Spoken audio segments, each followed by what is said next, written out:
women of all creation. All Muslims believe in Moses and Jesus as prophets of God. So it seems there are similarities between Christianity and Islam. However, there are also many differences. All of the prophets, basically, they came with the same message, which is we should all believe in one God. If you look at the Old Testament, the first commandment is, "Hear, O children of Israel, your God is one." So we all have that similarity. We believe in the oneness of God. We all believe there's a day of judgment. Yes. We all believe in Jesus Christ as a mighty prophet. Yes. The point of departure has to do with the personality of Jesus Christ.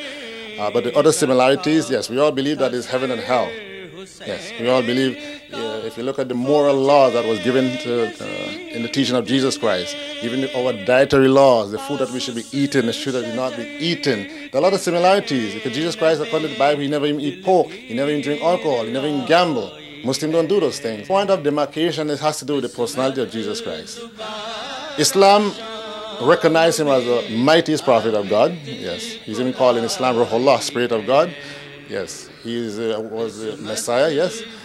The point of differences between Islam and Christianity as regards the personality of Jesus Christ, the Christians say that he is God or Son of God. He never claimed that. Like Christians, Muslims live in preparation for the afterlife.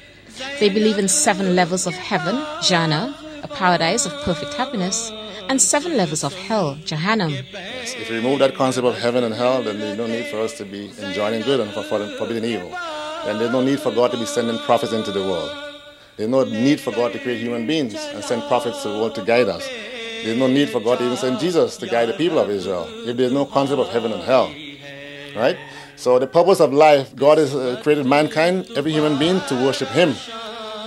And based on how we perform that task, people will be rewarded or will be punished in the afterlife. Yes, we believe that there's a day of judgment. We believe there's a resurrection day. We believe that the people who have followed the teachings of God in sincere manner, they'll be rewarded.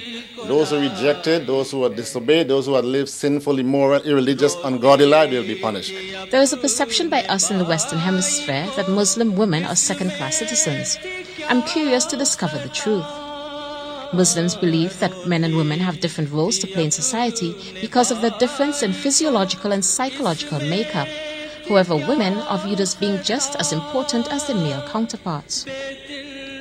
Under Islam, women have as much right to education as men do.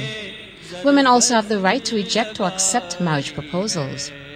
Women are entitled to freedom of expression just as men are. And even better for me, women are exempt from all financial liabilities. Wow, I'm getting more and more interested in this religion. It's not a question of equality and inequality. It's a question of unity, harmony, balance, perfection. God has made man in a specific way. He has made woman in a specific way. Man is more rough, coarse. Woman is more delicate, more soft. So man relies upon woman for spiritual comfort. Woman relies upon man for security and for maintenance also. So it's in keeping with the order and the plan of God to establish harmony and balance. In Islam, it says if you educate a man, you educate an individual. If you educate a woman, you educate a nation. Why? Because the women are the mothers. Yeah? The mothers are the first teachers. Yeah? So Islam encourages education of women. Yes, even in Iran today, if you go to Iran, Iran has a 98% literacy rate. 70% of the doctors in Iran are women. In my visits to the Husnair during the 10-day Ashura observance, I see very few women. I am told that men and women do not free mix. A male will not socialize with a female who is not his wife. A woman would therefore worship with her husband or with other women. I am therefore grateful for the tolerance displayed by the male Muslims in respect to my female presence at their religious gatherings. It is Friday, 11th January, the second day of Ashura. This is the traditional matham, ceremonial chest beating. It is performed by the male participants as a display of their devotion to Hussein and in remembrance of his suffering. The Battle of Karbala has been elevated to one of political significance. Shiite Muslims believe that every day is Karbala and every generation has its own Hussein, someone who fights for the preservation of spirituality in society. Ashura, Karbala is not a... Imam Hussein was not a person. Imam Hussein was a symbol, was a movement. Abraham, in his time, he's going up against the tyrant named Nimrod of his time. Moses going up against the tyrant Pharaoh. All of these worldly kings are sitting there oppressing the people. The same time, Imam Hussein Salam, in his time, there was a tyrant whose name was Yazid, who was oppressing the people, who was destroying the true teaching of religion. he was contaminating the pure teaching of the Prophet. So someone had to rise up. So in every era when religion has been faced with danger of being destroyed, God always sends someone to rescue the religion. So in the case of Islam, it happened to the Prophet Muhammad's grandson, Imam Hussein alayhi salam. Anywhere in the world there is oppression and tyranny and injustice, this spirit of Imam Hussein Islam, yes, will move the people to demand their rights. I'm curious about the names of the men. Some share the story of their conversion to Islam and with it the change of name. Everybody is created by this one God. Everybody is created submissive to this one God, which is Islam. So everybody is created Muslim.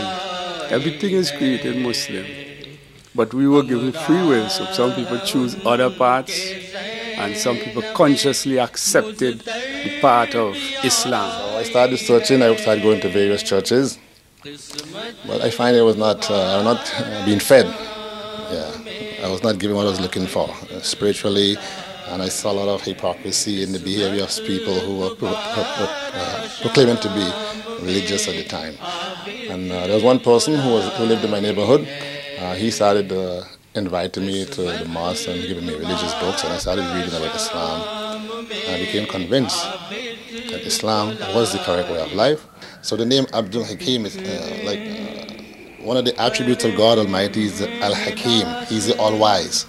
So since I cannot be the All-Wise, I could be Abdul Hakim, servant of the All-Wise. My father migrated to North America, and that's where the whole changes came about in terms of my newfound faith and life as a Muslim.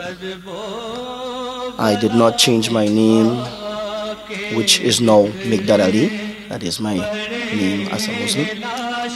And the reason for that is that being in North America, I've traveled through North America a lot, and I know the fate of many Muslims who are carrying the name, the full name, as whatever their Muslim name, Muhammad, whatever. And with that comes a lot of persecution.